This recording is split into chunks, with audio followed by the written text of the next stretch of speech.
Après avoir quitté mon emploi, j'ai acheté la maison de plage de mes rêves pour me ressourcer. La première nuit, ma mère a appelé, on emménage demain.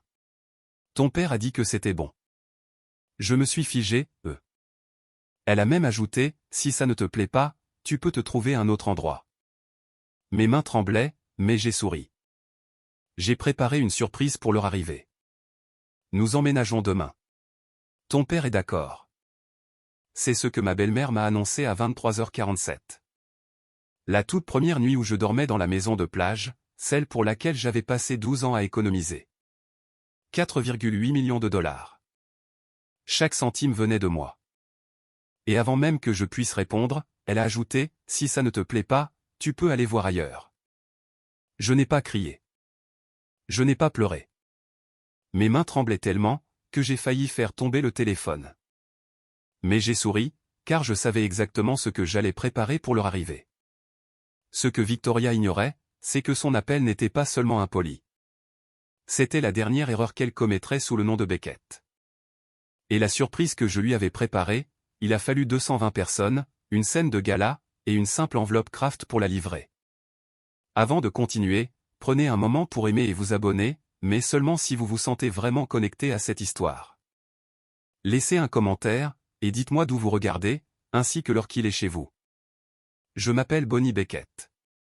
J'ai 34 ans, et je vis à Charleston, en Caroline du Sud. À présent, laissez-moi vous ramener en mars 2025, la semaine où j'ai quitté mon travail, et où je pensais être enfin libre. Ma mère est morte quand j'avais 17 ans. Un cancer des ovaires, diagnostiqué en avril, disparu en septembre. 5 mois. C'est tout le préavis que j'ai eu, avant que la personne qui m'aimait le plus au monde ne le quitte tout simplement. Mon père, Gerald Beckett, était un avocat spécialisé en droit immobilier, très respecté dans le milieu juridique du Low Country de Charleston. Il a fait son deuil de la seule façon qu'il connaissait, en travaillant jusqu'à ne plus rien ressentir. 2 ans plus tard, il a épousé Victoria Hay. Au début, elle était chaleureuse, attentionnée. Elle apportait des carrés au citron fait maison au dîner du dimanche, et m'appelait « ma chérie », avec ce que je croyais sincèrement être de la bonne foi. Mais 6 mois après le mariage, les carrés au citron ont disparu, et sa douceur avec. Ça a commencé par de petites choses. Victoria a suggéré que je quitte ma chambre d'enfant, celle avec la banquette sous la fenêtre que ma mère avait construite. Ainsi, Paige, sa fille issue d'un précédent mariage, pourrait avoir un vrai dressing. J'ai regardé mon père, attendant qu'il dise quelque chose. Il m'a serré l'épaule. Ce n'est qu'une chambre, ma puce. Ce n'était jamais juste une chambre. À Noël 2011, je ne figurais plus sur la photo de famille.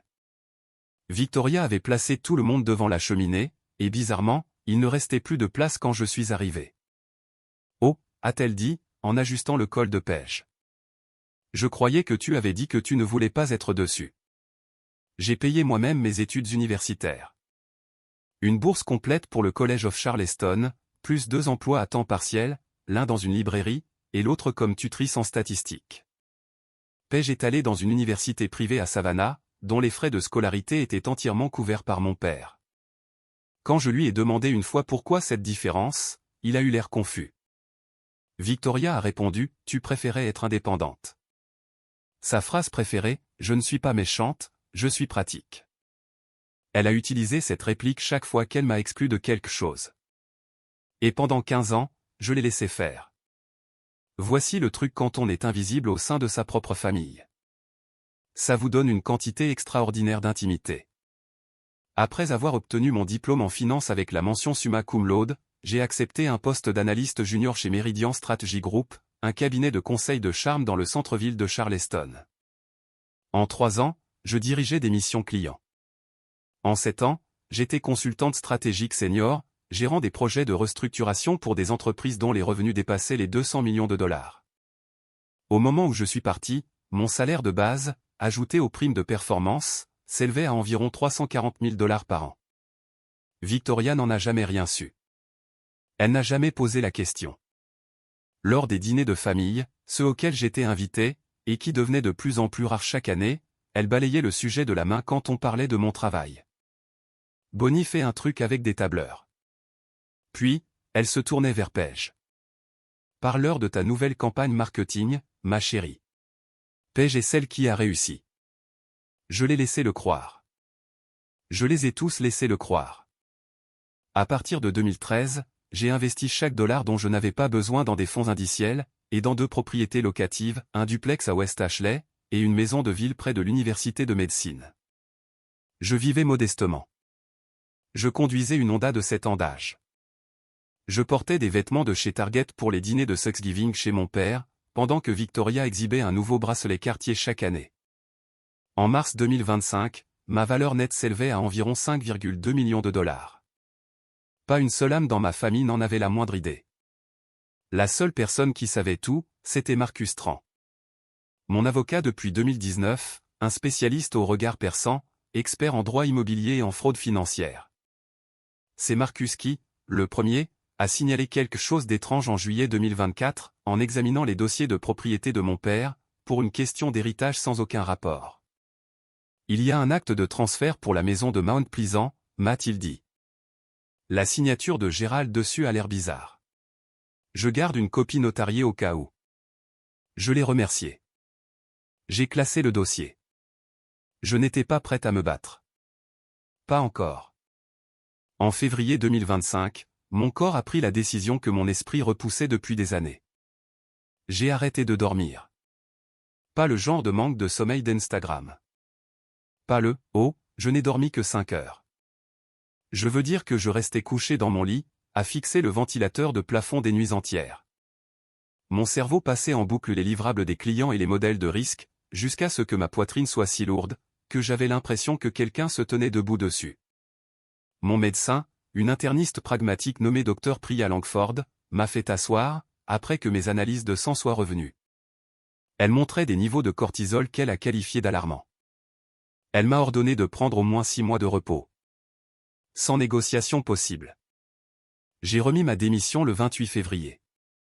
Mon associé directeur, Martin Collier, m'a serré la main, et m'a dit « La porte sera toujours ouverte quand tu seras prête, Bonnie ». Je suis sorti du bureau en portant un seul carton. Et pour la première fois depuis 10 ans, je ne savais pas quoi faire ensuite. Puis, je me suis souvenu de ma mère. Elle parlait souvent d'une petite maison près de l'océan. Rien d'extravagant, juste un endroit avec un porche, et le bruit des vagues. Elle disait qu'elle l'achèterait à la retraite.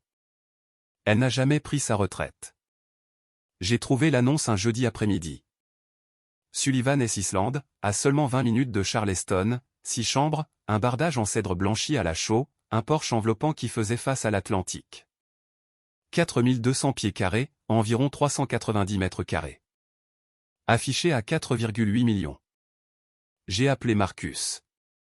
J'ai appelé mon courtier en prêts hypothécaires.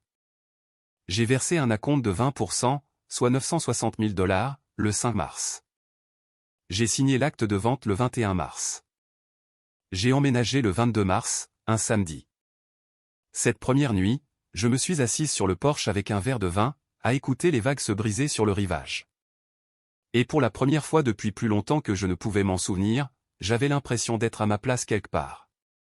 Je ne l'avais dit à personne dans ma famille, mais Paige a vu une story Instagram d'un ami commun. Il avait identifié Sullivan S. Island, et elle m'a reconnu en arrière-plan. Elle l'a dit à Victoria, et ce soir-là, mon téléphone a sonné. 23h47. Le numéro de Victoria brillait sur mon écran. Je n'avais pas répondu à l'un de ses appels depuis 3 mois, mais il y avait quelque chose avec cette première nuit dans la maison. Le vin, les vagues, le sentiment insensé que les choses pourraient peut-être être différentes. Tout cela m'a poussé à décrocher. Paige m'a parlé de ta petite maison de plage, a dit Victoria.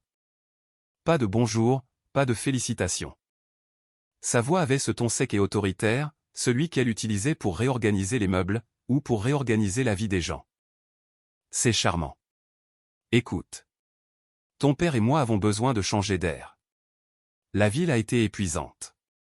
Nous emménageons demain. Ton père a dit que c'était bon. Je suis restée silencieuse pendant 5 secondes. Elle a comblé le vide. La chambre principale, évidemment, sera pour nous. Paige prendra la chambre avec vue sur l'océan. Tu pourras avoir celle du fond. Elle est petite, mais tu as l'habitude des petits espaces. Ma main libre a serré la rambarde du Porsche. Papa a vraiment dit ça? Est-ce que je peux lui parler? Il dort. Ne le réveille pas. Tu connais ses problèmes de cœur. Et honnêtement, Bonnie, si ça ne te plaît pas, tu peux aller voir ailleurs.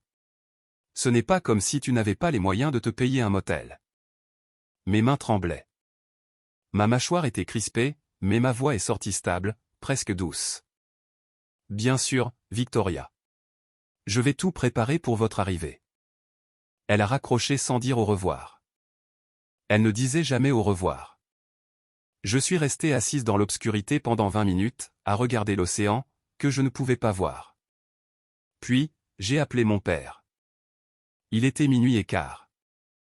Il a décroché à la deuxième sonnerie. Complètement réveillé. Ma chérie, a-t-il dit. Je n'ai rien dit de tout ça. Victoria m'a dit que tu nous avais invités à descendre pour le week-end. C'est à ce moment-là que j'ai eu le déclic. Le même déclic que Marcus a dû avoir 8 mois plus tôt, en fixant une signature qui ne correspondait pas. Si Victoria pouvait falsifier les mots de mon père en face de moi, falsifier son nom sur un morceau de papier n'était rien pour elle. Je n'ai pas dormi cette nuit-là. Mais pour la première fois en 15 ans, je n'étais pas triste. J'y voyais clair. À 7 heures le lendemain matin, j'ai appelé Marcus Tran. La copie notariée de l'acte de transfert de Mount Pleasant, lui ai-je dit. Celle avec la signature qui avait l'air bizarre. J'ai besoin de la voir aujourd'hui. Marcus n'a pas demandé pourquoi. Il me connaissait depuis assez longtemps, pour reconnaître ce changement d'attitude. À 9h30, les documents sont arrivés sur ma boîte email chiffrée. Une copie numérisée d'un acte de transfert daté du 12 avril 2024, c'est dans la maison familiale de mon père à Mount Pleasant, évaluée à 1,2 million de dollars, à une entité appelée iPremier Property LLC. Je n'en avais jamais entendu parler. Mon père non plus, j'en étais certaine. J'ai consulté le registre des entreprises du secrétaire d'État de Caroline du Sud. iPremier Property LLC avait été enregistré en novembre 2022. Membre unique, Victoria R.I. Aucun autre dirigeant, aucun autre nom. Ensuite, j'ai fait ce que 12 ans de conseil m'avaient formé à faire. J'ai comparé les signatures. J'ai pris la signature de Gérald Beckett sur l'acte de transfert, et je l'ai placée à côté de ses signatures sur son testament, sa procuration médicale, et une carte d'anniversaire qu'il m'avait envoyée en 2023. Les différences étaient flagrantes. La boucle caractéristique du G majuscule de Gérald manquait. La pression du stylo était inégale. Lourde au début, légère à la fin. La marque typique de quelqu'un qui dessine une forme, plutôt que d'écrire un nom. Marcus a confirmé ce que je savais déjà. Ce n'est pas un jour de négligence. C'est une contrefaçon simulée. Mais nous avons besoin d'un expert certifié, pour que cela tienne la route. Il a recommandé Patricia Sloan, une experte en documents médico-légaux, accréditée par l'American Board of Forensic Documents Examinés. Elle avait témoigné dans plus de 40 affaires fédérales. Si elle disait que la signature était falsifiée, aucun tribunal de Caroline du Sud ne la contredirait. Il y a autre chose, a ajouté Marcus. J'ai trouvé 3 retraits du compte retraite de Gérald, totalisant 380 000 $, acheminés vers un compte à la Coastal Heritage Bank, sous le nom de V. Hale. Nous aurons besoin d'une assignation, pour obtenir les relevés complets. J'ai fixé l'écran. Ce n'était plus un simple drame familial. C'était un crime. Ils sont arrivés à 10 heures le lendemain matin. 2 SUV noirs, remplis jusqu'au toit de bagages, de coussins décoratifs, et de ce qui semblait être un ensemble complet de serviettes de bain monogrammées. Victoria est sortie la première, ses lunettes de soleil de créateur remontées dans ses cheveux blonds platine. Elle scrutait la propriété, comme un acheteur examine une maison saisie. Pas mal, a-t-elle dit, pour une première maison. Une première maison. 4200 pieds carrés, 4,8 millions de dollars. Elle s'est dirigée directement vers la chambre principale, comme si elle en avait déjà mémorisé le plan. En moins d'une heure, mes vêtements étaient en tas sur le sol du couloir, et ces housses de vêtements pendaient dans mon placard. Paige a pris la chambre avec vue sur l'océan. J'ai été dirigé vers la plus petite chambre du rez-de-chaussée. Celle qui, à l'origine, devait servir de rangement pour le linge, dans ma propre maison. Mon père les suivait, portant un simple sac de sport, ayant l'air d'un homme qu'on avait fait monter dans la mauvaise voiture. Il a croisé mon regard dans le couloir, et a articulé en silence, « Je suis désolé. » J'ai secoué légèrement la tête. Pas encore. Ce soir-là, Victoria a invité 3 couples de son cercle social à dîner. Sans prévenir, et avec les courses que j'avais achetées. Elle leur a fait visiter chaque pièce, sa main balayant la cuisine ouverte comme une animatrice de jeux télévisés. Gérald voulait une maison de plage, leur a-t-elle dit, rayonnante. Alors, j'ai fait en sorte que ça arrive. Personne à cette table ne savait que j'étais la propriétaire de la maison. Personne n'a posé la question. J'ai lavé la vaisselle. J'ai souri. Et à 21h47, mon téléphone a vibré avec un email de Marcus. Patricia Sloan avait terminé son examen préliminaire. Sa conclusion, la signature sur l'acte de Mount Pleasant était très probablement une contrefaçon simulée.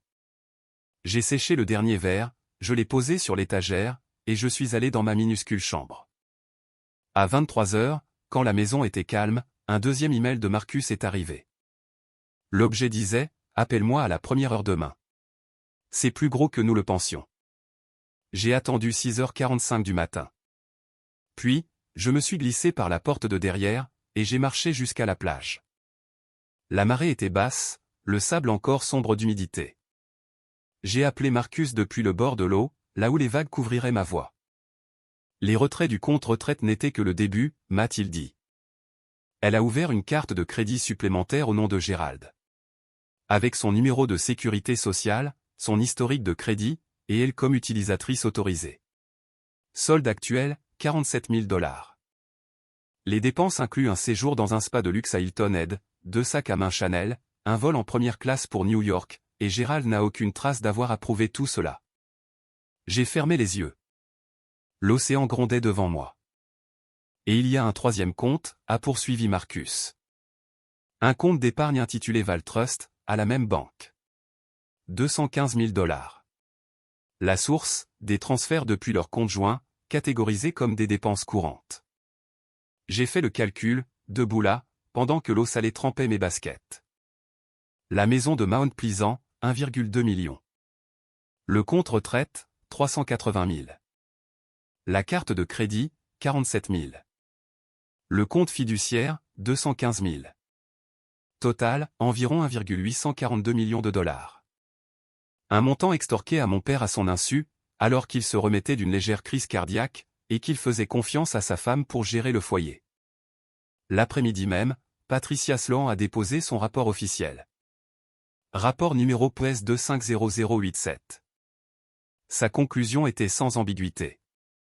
La signature sur l'acte de transfert du 12 avril était une contrefaçon simulée, évaluée au niveau de probabilité le plus élevé reconnu par la profession. Nous sommes face à un faux au premier degré, et à l'exploitation d'un adulte vulnérable, a déclaré Marcus. Ce sont 2 crimes selon le Code de la Caroline du Sud. Que veux-tu faire? Si je le signale maintenant, Victoria se fait arrêter. Gérald tombe des nues. Toute la ville sera au courant d'ici le dîner. Et s'il y a un autre moyen? Marcus a fait une pause. Le gala annuel de charité de l'association du barreau du Low Country a lieu le 14 juin. Victoria va y être honorée. Philanthrope de l'année. Si une partie de cet argent volé a atterri dans la fondation, la récompense repose sur une fraude. Il a laissé l'implication en suspens. Tu veux que ça se termine dans un poste de police, ou sur la scène qu'elle s'est construite elle-même? Je connaissais la réponse avant qu'il ne termine sa question. 84 jours.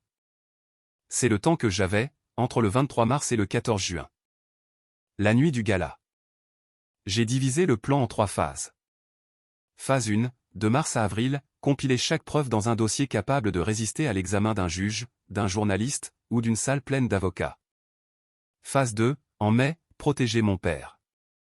Transférer la surveillance de ses finances à un fiduciaire indépendant, stabiliser sa santé, et le préparer à ce qui allait arriver. Phase 3, les 2 premières semaines de juin, coordonner la révélation, lors du seul événement qui comptait plus que tout au monde pour Victoria. Marcus a déposé la demande d'assignation à comparaître auprès du tribunal du comté de Charleston, le 28 mars. Délai estimé, 30 à 45 jours. Patricia Sloan travaillait déjà sur sa comparaison médico-légale complète. Les pièces avançaient, mais j'avais besoin d'une personne supplémentaire. Quelqu'un dont Victoria ne pourrait pas rejeter la crédibilité, et dont la plateforme pourrait durer plus longtemps qu'une seule soirée. J'ai appelé Della Fairchild. Della avait 52 ans. Elle était rédactrice en chef au Charleston Society Review, le magazine qui chroniquait chaque gala, chaque collecte de fonds, et chaque garden party de la haute société du Low Country. Plus important encore, elle avait été la colocataire de ma mère à l'université. Elles étaient restées proches jusqu'à la fin. Della avait été l'une des dernières personnes à rendre visite à ma mère en soins palliatifs. Quand je lui ai raconté ce que j'avais trouvé, la ligne est restée silencieuse pendant un long moment. Puis, Della a dit, « J'ai des doutes sur Victoria depuis des années. Elle fait de gros dons, mais ne laisse jamais personne voir les comptes. Chaque fois que j'ai proposé un article sur un audit, mon éditeur l'a tué. Il y a trop d'annonceurs dans son cercle. » Della a accepté d'assister au gala, en tant que membre accrédité de la presse. Si les preuves tenaient la route, elle publierait un article d'investigation complet dans le Charleston Society Review, une publication comptant 85 000 lecteurs parmi l'élite du Low Country. Une seule condition, a-t-elle dit. Chaque document doit être vérifié de manière indépendante, avant que j'écrive le moindre mot. Je n'aurais pas voulu qu'il en soit autrement. Vivre avec Victoria dans la maison de plage pendant ces semaines, c'était comme partager une cage avec quelqu'un qui ignorait que la serrure était déjà cassée. Avril s'est installée, et elle aussi. Elle a changé les serrures de la chambre principale, ma chambre principale, sans me le demander. Elle a engagé un décorateur pour refaire le salon dans ce qu'elle appelait le « chic côtier ». De nouveaux coussins, une table basse en bois flotté, un canapé modulable en lin à $6 000. La facture de $12 000 est arrivée dans ma boîte aux lettres, avec un post-it. Bonnie, occupe-toi de ça. Bisous, V, je l'ai payé. J'avais besoin qu'elle soit à l'aise. J'avais besoin qu'elle soit imprudente. Tous les vendredis, elle organisait ce qu'elle appelait des « soirées au coucher du soleil ». 5 ou 6 couples de son cercle de Charleston, buvant mon vin, sur mon porche, écoutant Victoria raconter sa vie, comme si elle l'avait construite de toutes pièces. Je l'ai surprise en train de dire à une femme enveloppée dans un châle en cachemire, « Bonnie traverse une phase. Elle a quitté son petit boulot, et vit sur ses économies. Nous sommes ici pour garder un œil sur elle, vraiment. » La femme m'a regardé avec pitié. J'ai rempli son verre. Mon père m'a prise à part un soir dans la cuisine. « Ça va, ma chérie ? Victoria dit que tu es stressée. Que tu ne gères pas bien ton changement de carrière. » Je vais bien, papa. Plus que bien. Il a scruté mon visage, mais n'a pas insisté. Gérald Beckett avait passé 63 ans à faire confiance aux mauvaises personnes, pour lui dire la vérité sur les gens qu'il aimait. Un après-midi, pendant que Victoria avait un rendez-vous au spa, j'ai pris l'iPad qu'elle avait laissé sur le comptoir de la cuisine. L'historique de son navigateur était toujours ouvert. La recherche la plus récente, comment ajouter un nom sur un acte de propriété en Caroline du Sud. Elle n'était pas seulement en visite.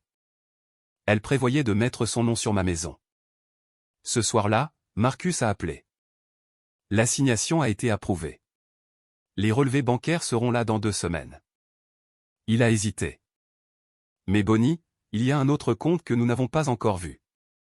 Les relevés de la Coastal Heritage Bank sont arrivés au bureau de Marcus le premier lundi de mai.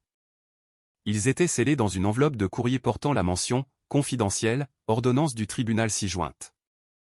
Il m'a appelé à midi. J'étais assise dans ma voiture sur le parking public de Sullivan S. Island, le seul endroit où je pouvais être certaine que Victoria ne m'entendrait pas. Le compte VIL correspond à ce que nous attendions. $380 000 provenant du compte retraite de Gérald, déposé en 4 versements entre janvier et octobre 2024, a déclaré Marcus.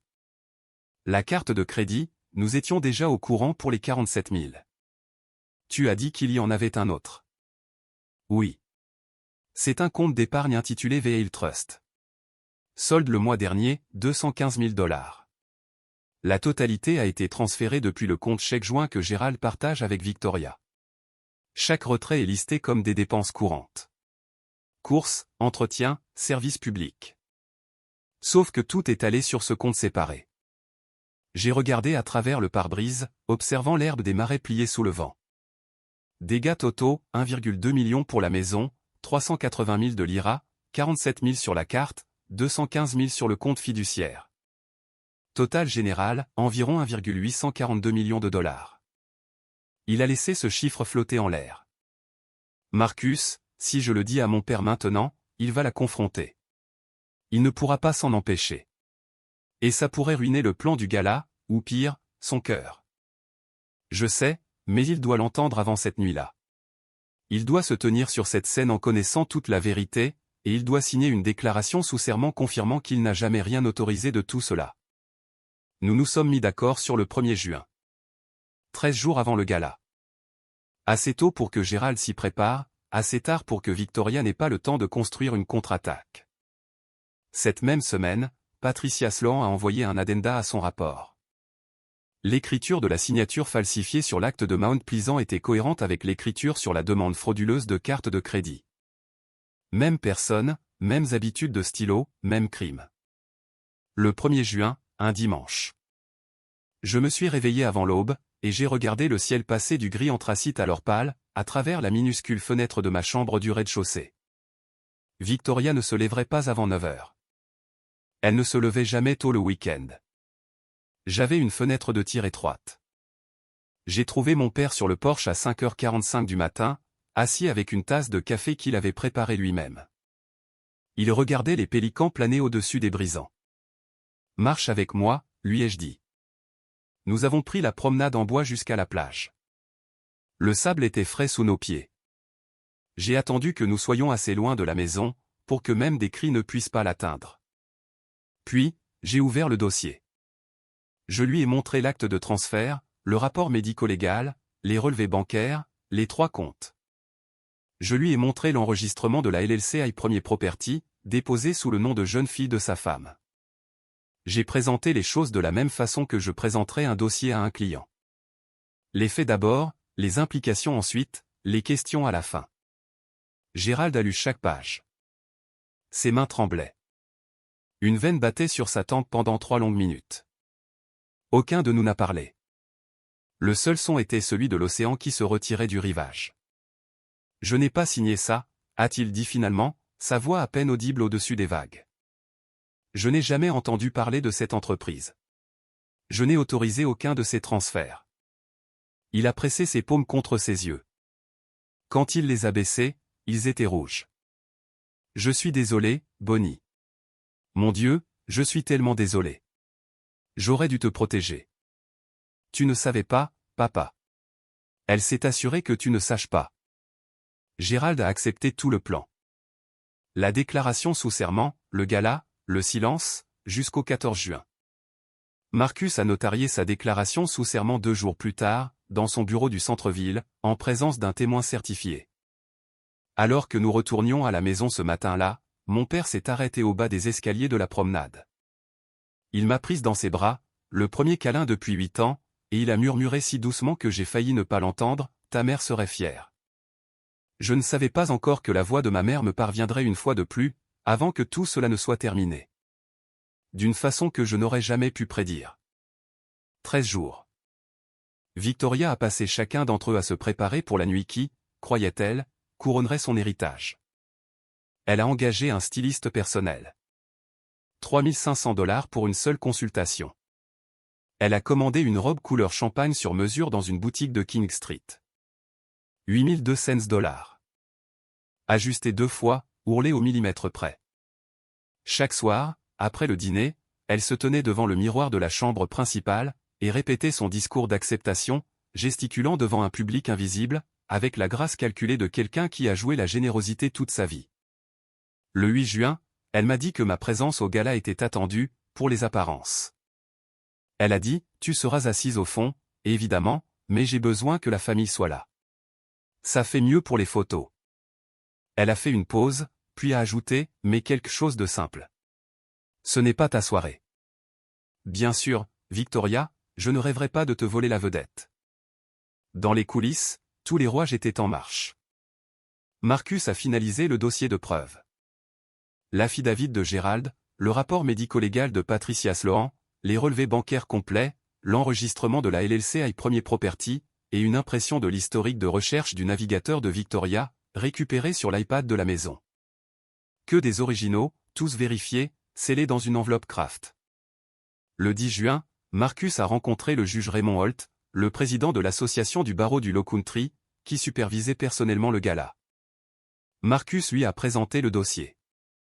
Le juge Holt l'a examiné pendant 45 minutes dans son bureau, a posé 3 questions de clarification, puis a retiré ses lunettes de lecture.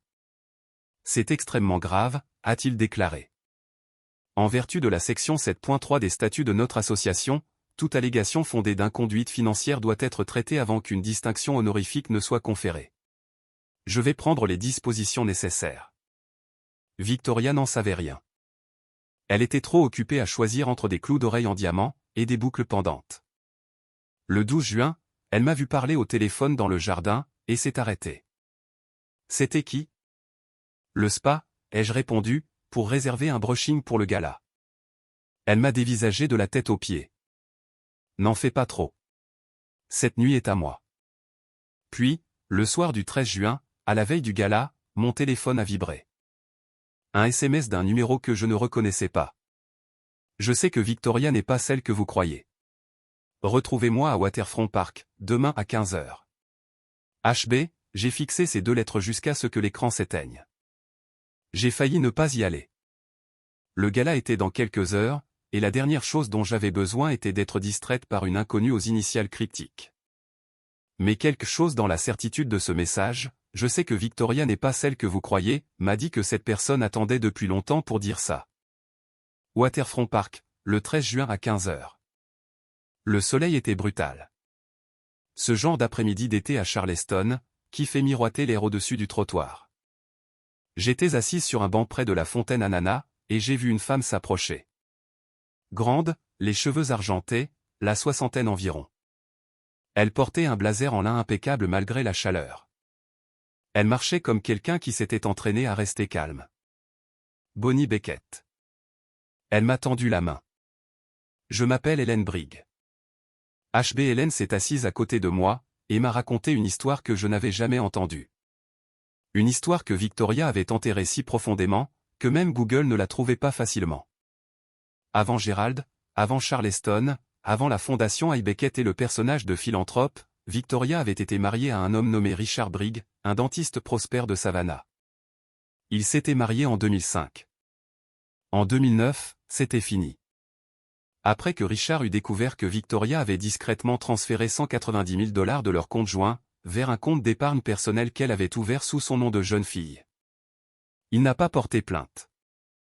Hélène a dit qu'il voulait un divorce propre, qu'il voulait oublier. J'ai respecté ça pendant 16 ans. Mais j'ai vu votre nom dans un article de blog de la Fairchild, un truc sur les femmes dans le conseil à Charleston. Et je vous ai reconnu, la fille de Gérald Beckett. Elle m'a regardé fixement. Victoria a un mode opératoire, Bonnie. Elle trouve des hommes qui ont réussi mais qui sont confiants, elle prend le contrôle des finances, et elle les saigne à blanc. Votre père n'est pas sa première victime. Hélène m'a tendu un dossier en carton. Une copie certifiée du jugement de divorce, Brigg Contraille, 2009. L'expression « dissipation des biens matrimoniaux » était surlignée en jaune. 2 maris, 2 ensembles de fonds volés, le même scénario, à 16 ans d'écart. Je suis restée silencieuse parce que j'avais honte, a ajouté Hélène.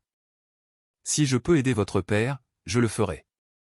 Je l'ai remercié, et j'ai appelé Marcus avant même d'avoir rejoint ma voiture. La nuit du 13 juin s'est abattue sur la maison de plage comme une respiration retenue. Victoria était dans la chambre principale, en train de répéter son discours une dernière fois. À travers la porte, je pouvais entendre le rythme de sa voix s'élever et s'abaisser. Reconnaissante, humble, répétée à la perfection. Dans la pièce d'à côté, Paige disposait des bijoux sur la commode, tenant des boucles d'oreilles devant son reflet. Totalement inconsciente que, demain soir, chaque pièce de la vie que sa mère avait construite serait éparpillée sur le sol d'une salle de bal. Mon père a frappé à ma porte à 22 h. Son visage était tiré, mais ses yeux étaient déterminés. Les yeux d'un homme qui avait enfin cessé de détourner le regard. Il tenait une petite boîte en bois, en noyer, avec un fermoir en laiton terni. J'ai trouvé ça, a-t-il dit doucement. Dans le tiroir verrouillé de la table de nuit de Victoria. Elle était au spa cet après-midi. Je ne la cherchais pas. Je cherchais mes lunettes de lecture. Il a ouvert la boîte. À l'intérieur se trouvaient 2 pages manuscrites, pliées une fois. Le papier était jauni sur les bords. L'écriture de ma mère. Je l'ai reconnue instantanément. La boucle du Y minuscule. La façon dont elle barrait c'était avec une légère inclinaison vers le haut, comme si chaque mot cherchait à s'élever. La lettre était datée de 3 jours avant sa mort. Bonnie, ma fille courageuse. Tu n'as besoin de la permission de personne pour vivre ta vie. Tu es suffisante. Tu as toujours été suffisante. Ne laisse jamais personne te faire douter de cela. Victoria avait gardé cette lettre cachée pendant 17 ans. Les derniers mots de ma mère pour moi, scellés dans une boîte, enfermés dans un tiroir, dans la chambre de la femme qui avait passé une décennie et demie à me dire que je n'étais rien. Mon père et moi nous sommes assis ensemble dans ma petite chambre, et nous avons pleuré sans dire un mot. Quand j'ai pu respirer à nouveau, j'ai plié la lettre avec soin, et je l'ai placée dans mon sac à main. Celui que j'allais porter le lendemain. Je ne la laisserai pas tomber, papa. Avant d'éteindre la lumière, je suis passé par le couloir qui menait au porche. La silhouette de Victoria se détachait contre l'océan éclairé par la lune, le téléphone collé à l'oreille. Je me suis arrêté. Sa voix a filtré à travers la moustiquaire de la porte. Ne t'inquiète pas, après le gala, je leur ferai transférer l'acte de propriété. Elle ne s'en rendra même pas compte avant que ce ne soit fait. Elle parlait de ma maison. La maison que j'avais achetée avec 12 ans de travail invisible. Et elle prévoyait de la prendre, dès que son trophée serait entre ses mains. Je suis allé me coucher. J'ai réglé mon réveil à 6 heures du matin. Et pour la première fois en 84 jours, j'ai dormi profondément. 14 juin 2025. Le matin est arrivé, lumineux et calme. Le genre de journée à faible humidité à Charleston, qui rend chaque détail plus net qu'il n'a le droit de l'être. À 8 heures du matin, j'étais dans le bureau de Marcus Tran. Une suite au mur de verre, au 3e étage d'un entrepôt reconverti sur East Bay Street. L'enveloppe Kraft était posée à plat entre nous sur son bureau, comme une arme chargée. Nous avons examiné le contenu une dernière fois. L'acte de transfert falsifié, avec le rapport médico-légal de Patricia Sloan. Les relevés de la Coastal Heritage Bank pour les 3 comptes. L'affidavit notarié de Gérald, signé et attesté le 3 juin. L'enregistrement de la LLC Premier Property. Le jugement de divorce de Brick Contrail, 2009. Et une capture d'écran de l'historique du navigateur de Victoria. La recherche sur la façon d'ajouter un nom à un acte de propriété en Caroline du Sud. Horodaté, appareil identifié, enregistré en PDF. Hélène Brigg a confirmé ce matin, a déclaré Marcus. Elle a acheté un billet par l'intermédiaire de Dola. Table 12. Elle est prête. À 10 heures, Marcus a rencontré le juge Holt au tribunal pour un dernier briefing. Le juge avait déjà informé le comité d'organisation du gala que le prix du philanthrope de l'année serait suspendu avant la présentation. Motif, une affaire concernant la nominée, qui requiert l'attention de l'association. Le comité a accepté, à contre-cœur, mais à l'unanimité. Personne au sein de l'élite juridique de Charleston ne voulait que son prix emblématique soit entaché d'une fraude ignorée. Victoria, quant à elle, a passé la matinée dans un état d'oubli radieux. Elle est sortie de la chambre principale à 14 heures dans sa robe champagne, les cheveux relevés en un chignon haut et brillant, un pendentif en diamant accrochant la lumière.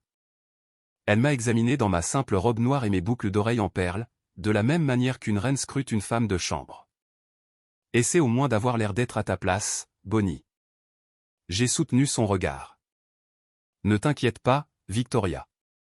Ce soir, tout le monde saura exactement où est ma place.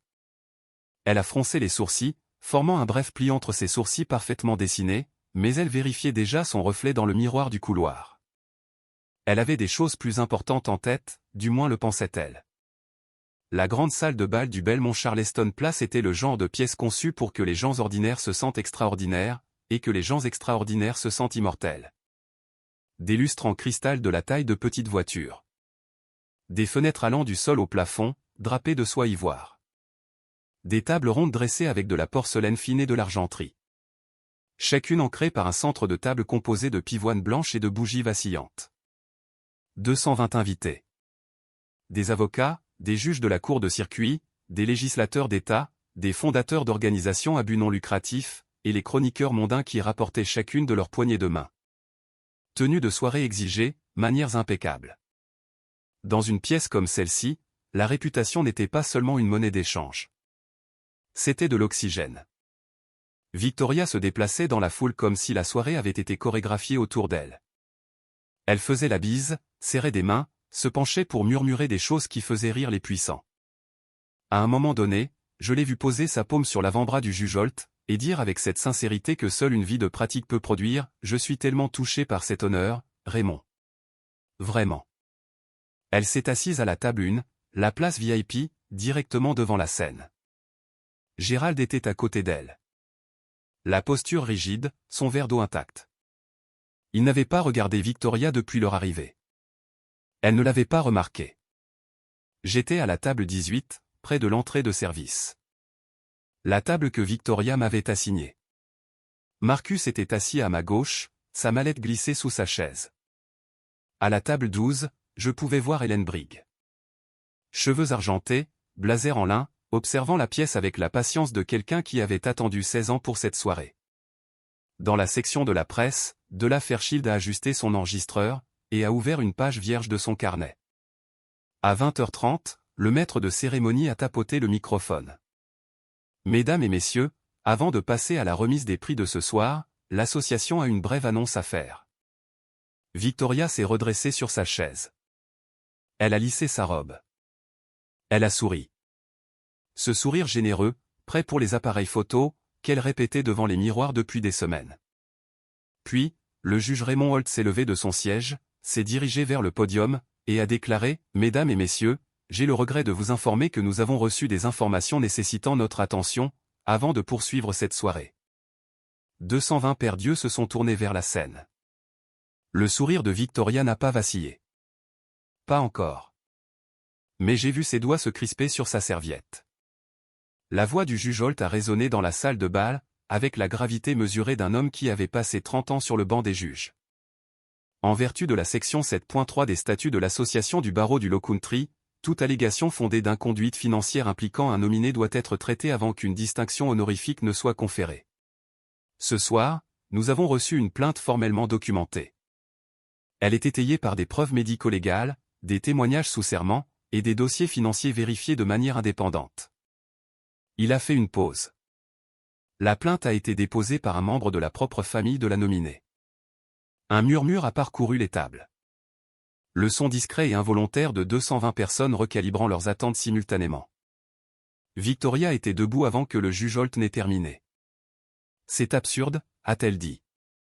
Sa voix parfaitement ajustée entre l'indignation et l'incompréhension. La voix d'une femme qui avait passé des décennies à contrôler l'Assemblée. « Raymond, qui a déposé ça ? C'est un événement de charité, pas un tribunal. » Le juge Holt m'a regardé directement. « Mademoiselle Bonnie Beckett, vous êtes invitée à présenter vos preuves. » Le murmure est devenu une vague. Les têtes se sont tournées. Les yeux de Victoria m'ont trouvé à la table 18, au fond de la salle. Exactement là où elle m'avait mise. Et pendant une longue seconde en suspens, nous nous sommes regardés à travers 17 tables, 220 témoins, et 15 ans de silence. Je me suis levé. J'ai pris l'enveloppe Kraft, et j'ai marché. 17 tables. Chaque pas était délibéré, chaque pas résonnait sur le parquet ciré. Je pouvais sentir le poids de tous les regards de la pièce. Je pouvais entendre le bruissement des robes de soirée, alors que les femmes se tournaient sur leurs chaises. Le tintement d'un verre d'eau.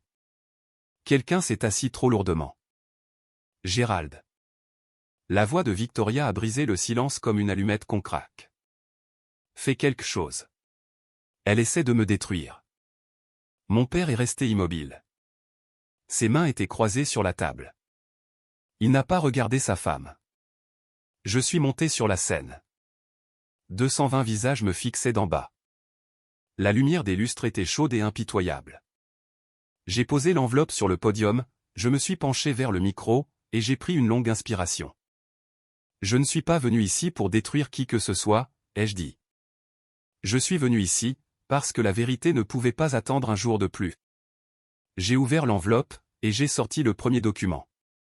Le 12 avril 2024, un acte de transfert a été déposé dans le comté de Charleston, c'est dans la propriété de la maison de la famille Beckett à Mount Pleasant.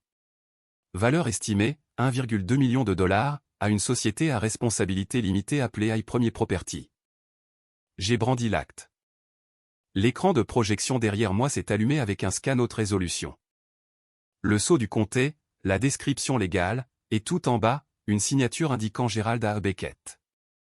Cette signature n'est pas celle de mon père. J'ai passé la diapositive suivante. Une comparaison côte à côte. À gauche, la signature de l'acte. À droite, la signature authentique de Gerald. Provenant de son testament, de sa procuration médicale, et d'une déclaration sous serment notariée, signée le 3 juin de cette année. Les différences étaient visibles depuis le fond de la salle. La boucle manquante sur le G majuscule, la pression inégale du stylo, la qualité mécanique d'une main qui copie plutôt qu'elle n'écrit. Cette analyse a été réalisée par Patricia Sloan, une experte en documents médico-légaux. Elle est accréditée par l'American Board of Forensic Documents Examinés, ayant témoigné dans plus de 40 procédures fédérales. Sa conclusion, énoncée dans le rapport PS202500087, la signature est une contrefaçon simulée, au niveau de probabilité le plus élevé reconnu dans le domaine. La salle de bal était silencieuse. Pas le silence poli d'un événement formel. Le silence étouffant d'une pièce qui a collectivement cessé de respirer. Mon père s'est levé de la table une. Sa voix était rauque, mais claire. Je n'ai pas signé ce document. J'ignorais que cette société existait, et je n'ai pas autorisé le transfert de ma maison. Victoria a grippé le bord de la table. Gerald, dis-leur que tu l'as signé. Dis-leur. Il l'a regardé pour la première fois de la soirée. Puis, il a lentement secoué la tête. Quelque part à la table 5, un homme a posé sa fourchette sur son assiette. Le minuscule tintement a résonné comme un coup de maillet. J'ai sorti la deuxième série de documents de l'enveloppe. Entre janvier et octobre 2024, 4 retraits totalisant 380 000 $ ont été effectués depuis le compte retraite individuel de Gerald Beckett, et déposés sur un compte d'épargne à la Coastal Heritage Bank. La diapositive suivante est apparue. Des relevés bancaires expurgés, avec les numéros d'acheminement, les dates et les montants surlignés. Le compte est enregistré sous le nom de Veil. J'ai entendu une chaise grincer. Quelqu'un à la table 9 a chuchoté quelque chose à son voisin. De plus, une carte de crédit supplémentaire a été ouverte en utilisant le numéro de sécurité sociale de Gerald Beckett. À son insu et sans son consentement. Solde actuel, 47 000 $. Les frais comprennent des voyages de luxe, des achats de créateurs, et des soins personnels dans des spas, dont aucun n'apparaît dans les dossiers personnels de Gerald. La troisième diapositive, un compte d'épargne distinct, intitulé Val Trust, contient 215 000 $. Ils ont été transférés depuis le compte chèque joint des Beckett, déguisés en dépenses courantes de la maison. J'ai posé les relevés sur le podium. Le montant total détourné des actifs de mon père, à son insu et sans son autorisation, s'élève à environ 1,842 millions de $. En vertu de la section 43-35-10 du Code de la Caroline du Sud, l'exploitation financière d'un adulte vulnérable, mon père à 63 ans et des antécédents cardiaques documentés est un crime. Victoria s'est tournée vers la salle. Les larmes sont venues immédiatement, brillantes, parfaitement synchronisées. Roulant sur des joues qui ne s'étaient pas plissées sous l'effet d'une émotion sincère depuis des années. Elle ment. Sa voix s'est brisée avec une fragilité étudiée. Gerald m'a donné accès à tout. C'est un malentendu familial, pas une affaire criminelle. Comment oses-tu transformer un dîner de charité en un procès public? Le juge Holt a parlé depuis son siège, la voix droite comme un fil à plomb. Madame I. Beckett, les preuves ont été vérifiées de manière indépendante. L'association révoque le prix du philanthrope de l'année. Avec effet immédiat. La bouche de Victoria s'est ouverte. Aucun son n'en est sorti. Puis, à la table 12, une femme s'est levée. Helen Briggs s'est dressée avec le calme tranquille d'une femme qui avait passé 16 ans à répéter ce moment dans sa tête. « Je m'appelle Helen Briggs », a-t-elle dit. Sa voix portant à travers la salle de bal avec la clarté de quelqu'un qui a finalement décidé d'arrêter de chuchoter. Victoria y était auparavant mariée à mon ex-mari, Richard Briggs, un dentiste de Savannah. Ils se sont mariés en 2005. Le mariage s'est terminé en 2009, après que Richard eut découvert que Victoria avait transféré 190 000 $ de leur compte joint vers un compte personnel sous son nom de jeune fille. Elle a brandi un document relié. Ceci est une copie certifiée du jugement de divorce, Brick Contrail, Cour supérieure du comté de Chatham, 2009. Le verdict cite spécifiquement la dissipation des biens matrimoniaux. Elle a passé le jugement au juge Holt, qui l'a accepté sans un mot. Le murmure qui enflait dans la pièce s'est brisé comme une vague. 220 personnes ont commencé à parler en même temps. D'abord en chuchotant, puis à voix haute. J'ai vu une femme à la table 7 se couvrir la bouche. 2 avocats à la table 3 se sont penchés l'un vers l'autre, avec des expressions que j'avais reconnues dans toutes les salles de réunion où j'avais travaillé. Le regard de professionnels qui viennent de réaliser qu'ils se tenaient à côté d'une bombe. Victoria se tenait figée entre la table VIP et l'allée centrale, sa robe champagne accrochant la lumière des lustres. Paige était assise à côté de la chaise vide. Des larmes coulant sur son visage, les mains serrées sur ses genoux. Elle ne regardait pas sa mère. Elle regardait la nappe. Mon père s'est éloigné de la table VIP, et s'est dirigé vers moi. Il a monté les 2 petites marches de la scène, et s'est tenu à côté de moi au podium. Il n'a pas pris le micro. Il n'en avait pas besoin. Gerald Beckett, debout à côté de sa fille, face à la salle, a dit tout ce que les mots ne pouvaient pas dire. Victoria nous a regardés, puis a regardé les 220 visages qui, 10 minutes plus tôt, l'admiraient. Pas un seul n'a croisé son regard. Elle a ramassé sa pochette. Elle a marché vers la sortie. Le bruit de ses talons champagne frappant le sol en marbre a résonné dans la salle de bal, longtemps après que la porte se soit refermée derrière elle. Personne ne l'a suivie. Pendant quelques secondes après la fermeture de la porte, la salle de bal a retenu son souffle. Puis, le juge Holt est retourné au podium. Le prix du philanthrope de l'année 2025 ne sera pas conféré ce soir, a-t-il déclaré. L'association du barreau du Low Country va initier un audit complet de tous les dons reçus par la fondation I. Beckett. Nous vous demandons de faire preuve de patience et de discrétion, pendant que cette affaire suit les voies légales appropriées. Il s'est éloigné du micro. La salle a expiré. Ce qui s'est passé ensuite, je ne m'y attendais pas. Un homme à la table 3, grand, les tempes grisonnantes, avec l'allure de quelqu'un qui possédait l'immeuble dans lequel il travaillait, s'est levé, et a traversé la salle de bal vers moi. Douglas Rennes. Partenaire fondateur de Rennes & Partners, l'un des cabinets de contentieux les plus respectés des Carolines. Il m'a serré la main. Vous avez présenté cela plus clairement que la moitié des avocats que j'ai embauchés en 20 ans. Si votre père a besoin d'une représentation légale pour le divorce, ou pour la plainte au pénal, voici ma carte. Il l'a pressée dans ma paume. Pro bono. Derrière lui, Della Fairchild a croisé mon regard depuis la section presse. Elle a hoché la tête une fois. Le genre de hochement de tête qui signifie « j'ai tout ce dont j'ai besoin ». Je suis retourné au micro une dernière fois. La pièce s'est à nouveau calmée. Je ne suis pas venu ici ce soir pour démolir quelqu'un, ai-je dit. Je suis venu parce que mon père méritait de connaître la vérité. Parce que le silence n'est pas de la loyauté, c'est une capitulation. Et parce que personne dans cette salle, ou ailleurs, ne devrait avoir à troquer sa dignité pour l'apparence de l'harmonie familiale. Les applaudissements ont commencé à la table 12. Hélène. Stable et assurée. Ils se sont propagés dans la pièce. Pas tonitruant, pas jubilatoire, mais délibéré. Le son de 220 personnes offrant quelque chose de plus rare que des louanges, le respect. Mon père a pris mon bras alors que nous descendions les marches de la scène. Sa poigne était ferme, ses yeux étaient clairs. Et pour la première fois en 15 ans, nous sommes sortis d'une pièce ensemble. Le trajet de retour vers Sullivan S. Island a pris 23 minutes. Mon père était assis sur le siège passager, et n'a pas parlé pendant les 20 premières. Puis, quelque part sur le pont qui enjambe la voie navigable côtière, avec les marais s'étendant noirs et infinis de chaque côté, il a dit « Je demanderai le divorce lundi ». Je n'ai pas argumenté. Je n'ai pas cherché à le réconforter.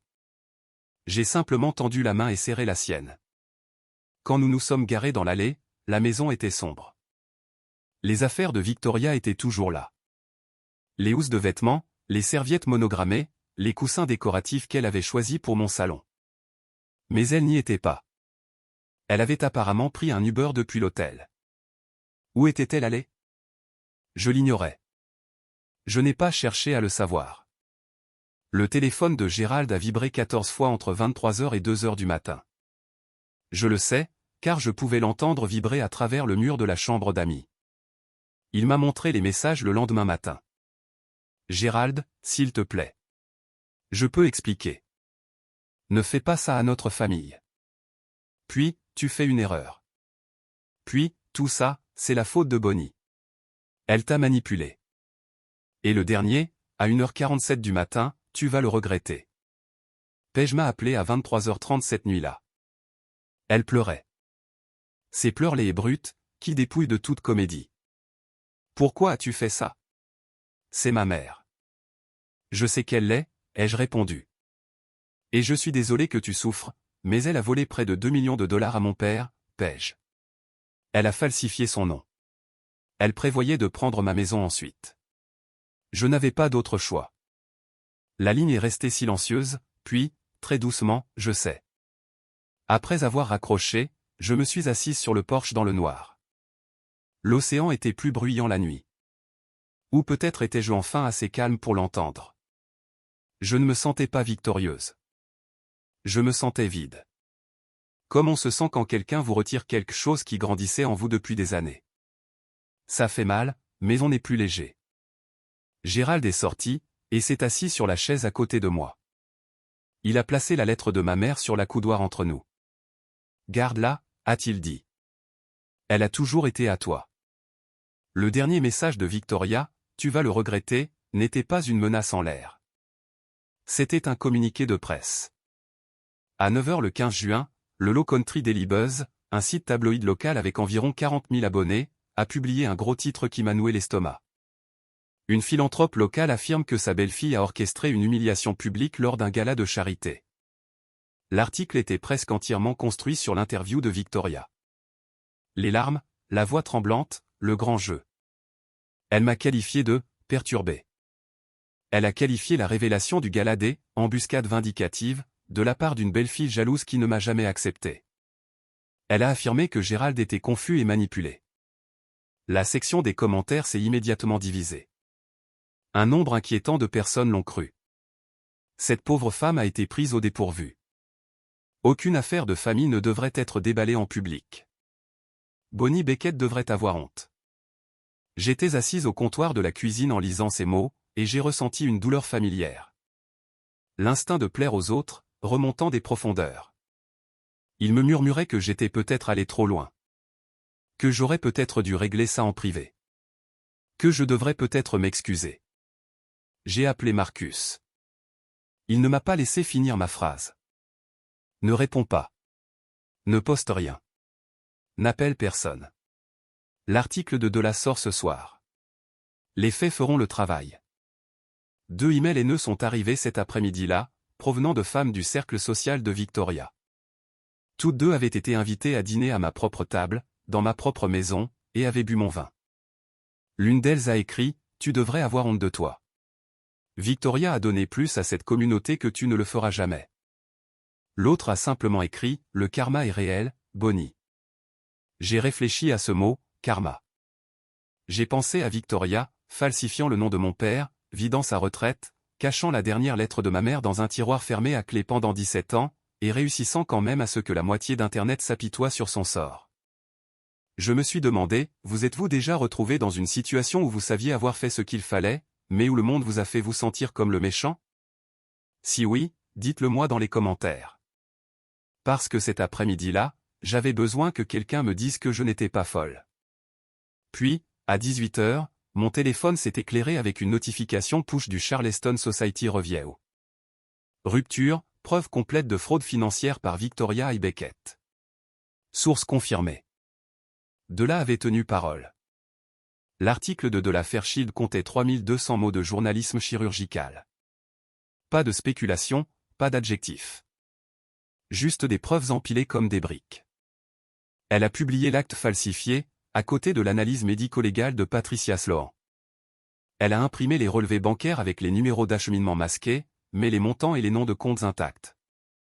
Elle a cité le juge Holt, Officiellement, les preuves présentées étaient suffisantes pour justifier la révocation immédiate du prix et un signalement aux autorités compétentes. Elle a inclus une chronologie complète de l'activité financière de Victoria, l'enregistrement de la LLC en 2022, les retraits de l'IRA jusqu'en 2024, la carte de crédit ouverte à l'insu de Gérald. Et elle a placé le jugement de divorce Briggs à côté, comme un miroir. Le titre à lui seul suffisait. La philanthrope qui volait de l'intérieur, la double vie de Victoria Beckett. En 12 heures, l'article a atteint 127 000 vues, 4 800 partages, 1200 commentaires. Le commentaire le mieux noté, d'un lecteur de Somerville, disait « Cette femme avait un mode opératoire. Gérald Beckett a de la chance que sa fille l'ait sauvée. » Le Low Country Daily Buzz, le même média qui avait publié l'interview larmoyante de Victoria le matin même, a publié une rétractation à minuit. Nous nous excusons pour notre reportage partial précédent, et encourageons nos lecteurs à examiner les preuves complètes publiées par le Charleston Society Review. L'association du barreau du Low Country a publié une déclaration officielle le lendemain matin. Le prix du philanthrope de l'année 2025 a été définitivement annulé. Le statut de partenaire de la fondation Beckett a été suspendu, dans l'attente d'un audit financier complet. Dans les 48 heures, 3 des plus grands sponsors corporatifs de la fondation ont une banque régionale, un concessionnaire de voitures de luxe et un groupe hôtelier ont retiré leurs promesses de dons. Valeur combinée, 420 000 $. L'attaché de presse de Victoria a publié une déclaration de 2 phrases en son nom. Madame Beckett nie catégoriquement toutes les allégations, et a hâte de laver son honneur dans le cadre de la procédure légale. Personne ne la citait. Le cycle médiatique était déjà passé à autre chose, mais pas dans la direction que Victoria souhaitait. Le lundi 16 juin, mon père est entré au tribunal aux affaires familiales du comté de Charleston à 9h15. Il était vêtu d'un costume bleu marine, et avait l'expression d'un homme qui venait de se réveiller après un très long sommeil. Il a demandé le divorce. Motif, fraude sur le mariage, et dissipation des biens matrimoniaux. La requête faisait 14 pages. Elle avait été préparée par Marcus Tran au cours des 2 semaines précédentes, et elle citait chaque document, chaque compte, et chaque signature falsifiée que nous avions découvert. L'après-midi même, Marcus s'est rendu au bureau du shérif du comté de Charleston, et a déposé une plainte pénale formelle. Les chefs d'accusation qu'il a recommandés étaient précis. Faux au premier degré, en vertu de la section 16-13-10 du Code de la Caroline du Sud. Exploitation d'un adulte vulnérable, en vertu de la section 43-35-10. Usurpation d'identité, pour la carte de crédit non autorisée. Chacun d'eux étant un crime. Chacun étant passible de peine de prison mesurée en années, et non en mois. Le bureau du shérif a ouvert une enquête immédiatement. Victoria a reçu l'ordre de se présenter dans les 72 heures. Dès le mercredi, elle avait engagé Nathan Pratt, un avocat pénaliste très connu de Charleston. La première initiative de Pratt a été un appel téléphonique à Marcus, pour proposer un arrangement. Rendez l'argent, fermez les comptes, abandonnez les charges, et tout le monde s'en va discrètement. Marcus a transmis l'offre. Je n'ai pas eu besoin de 30 secondes. Aucun arrangement, ai-je répondu. Mon père a droit à la pleine protection de la loi, pas à une poignée de main dans une salle de conférence. À la fin de cette semaine-là, la Coastal Heritage Bank avait gelé le compte d'épargne Val et le Val Trust. Un total combiné de 595 000 $, bloqué jusqu'à la fin de l'enquête. Page m'a appelé ce jeudi-là. Son deuxième appel depuis le gala. Sa voix était plus calme cette fois, plus douce. « Est-ce qu'on peut parler ?» a-t-elle demandé. « Pas en tant qu'ennemi. »« Je ne t'ai jamais considéré comme mon ennemi, Page, ai-je répondu. « Mais tu dois décider de quel côté tu te tiens. Je ne peux pas le faire pour toi. » Elle est restée silencieuse pendant un long moment. Puis elle a dit, « Je sais. » Le chiffre final est tombé le 2 juillet. L'audit d'urgence de l'association du barreau du Low Country sur la fondation Beckett a révélé ce que Marcus soupçonnait depuis le début. La pourriture allait plus loin que les comptes personnels. 85 000 $ de dons de charité avaient été reclassés, par le biais d'une série de transferts internes, et discrètement redirigés vers les dépenses personnelles de Victoria. Des factures de planification d'événements, qui s'avéraient être le service de traiteur pour ses dîners privés. Des frais administratifs, qui correspondaient au montant exact de son abonnement mensuel au spa. et des frais de conseil de 10 000 $ versés à iPremier Property LLC, la même société écran utilisée pour voler la maison de mon père. Le total révisé, 1,92 million de $. Ce même jour, le grand jury du comté de Charleston a rendu un acte d'accusation formel. 4 chefs d'accusation pour crime, faux au premier degré, exploitation d'un adulte vulnérable, usurpation d'identité, détournement de fonds caritatifs. Victoria s'est rendue au palais de justice du comté, a payé une caution de 75 000 $, et a été libérée avec un bracelet électronique à la cheville, et une ordonnance du tribunal lui interdisant tout contact avec Gerald Beckett. L'ordonnance restrictive a été accordée l'après-midi même. 200 pieds, environ 60 mètres, aucune exception. De là Fairchild a publié un article de suivi.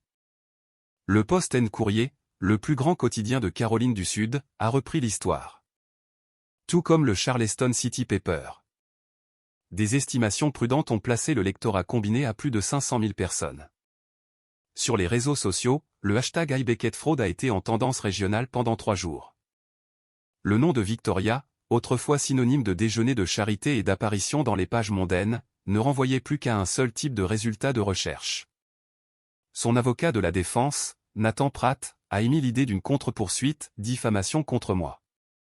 La réponse de Marcus a tenu en une seule phrase dans un email: chaque déclaration faite au gala était étayée par des preuves vérifiées de manière indépendante, et examinées à l'avance par un juge en exercice.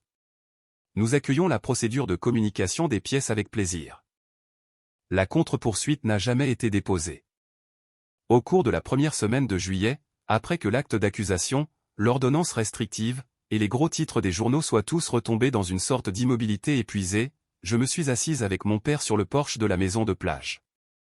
Le même porche, les mêmes chaises, mais rien d'autre n'était pareil. Papa, lui ai-je dit. Je t'aime. J'ai besoin que tu entendes ça d'abord, parce que ce que je vais dire pourrait ne pas ressembler à de l'amour, mais c'en est. Il a hoché la tête. Il écoutait. Il écoutait vraiment, peut-être pour la première fois depuis des années. Je ne vais pas redevenir la version de moi qui mettait tout le monde à l'aise. J'ai passé 15 ans à être la personne silencieuse, la personne conciliante, la fille qui ne se plaignait jamais parce qu'elle ne voulait pas faire de vagues. C'est fini. Si nous devons avoir une relation, une vraie, elle doit être construite sur l'honnêteté. Tu me dis la vérité. Je te dis la vérité. Et aucun de nous ne laisse quelqu'un d'autre réécrire l'histoire. Ses yeux brillaient, mais il n'a pas détourné le regard. Je vais commencer à voir quelqu'un, a-t-il dit. Un thérapeute. J'ai besoin de comprendre comment j'ai laissé cela arriver. Comment j'ai laissé quelqu'un se tenir entre moi et ma propre fille pendant 15 ans, sans le voir. C'est tout ce que je demande. Ce soir-là, j'ai écrit un email à Paige. Je l'ai fait court et clair. Je ne te déteste pas. Je ne l'ai jamais fait. Mais j'ai besoin que tu comprennes que ce que ta mère a fait était criminel. Pas un malentendu, pas une querelle de famille. Si tu veux construire quelque chose de vrai entre nous, ça commence par reconnaître cela. Je ne te demande pas de choisir un camp. Je te demande de choisir l'honnêteté.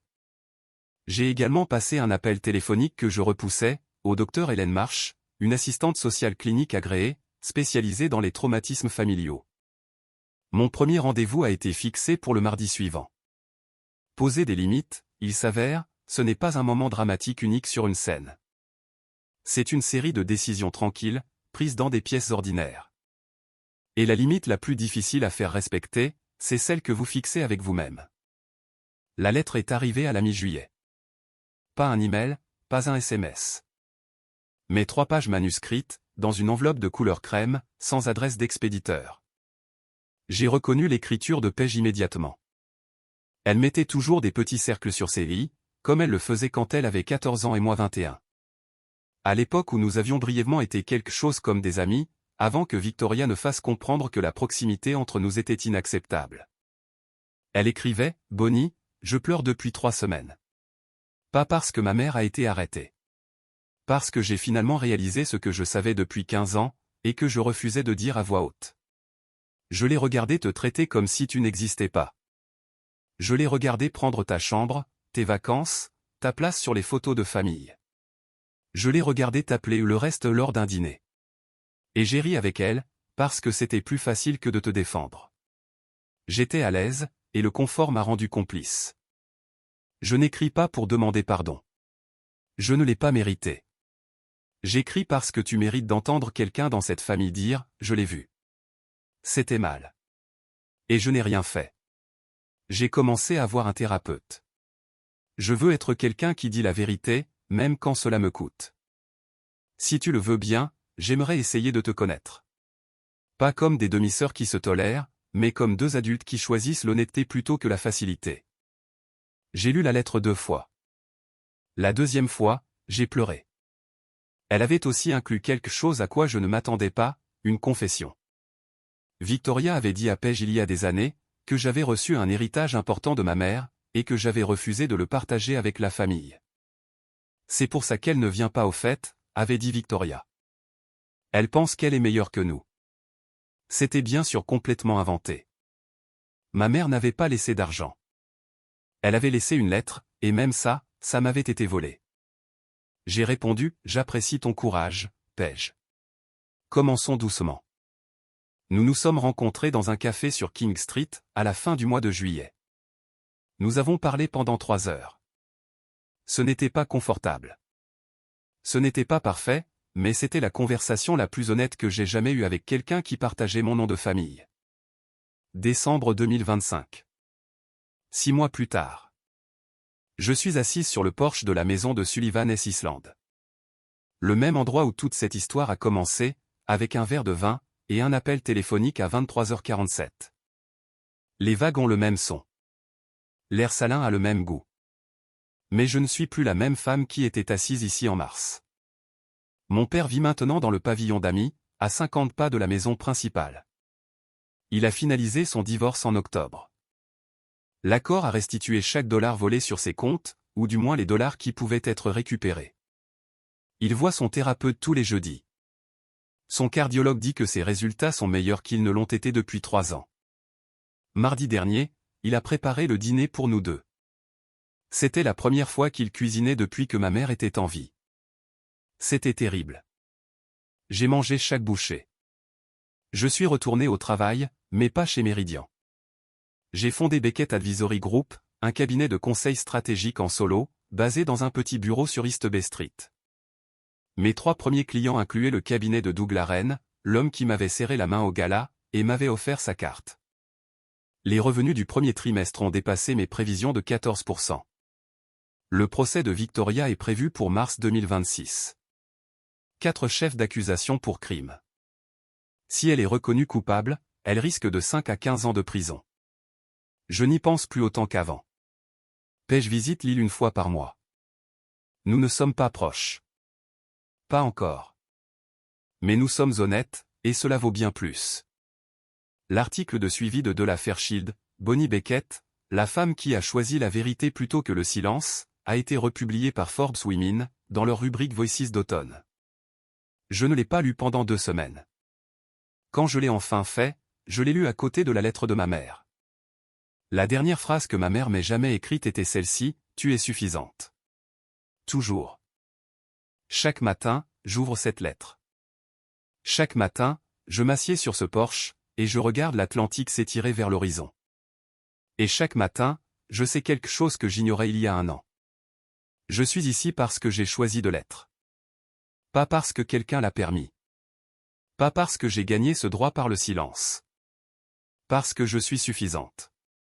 Je l'ai toujours été. Si vous êtes resté jusqu'à la fin de cette histoire, merci. Vraiment. Il ne s'agissait pas de vengeance.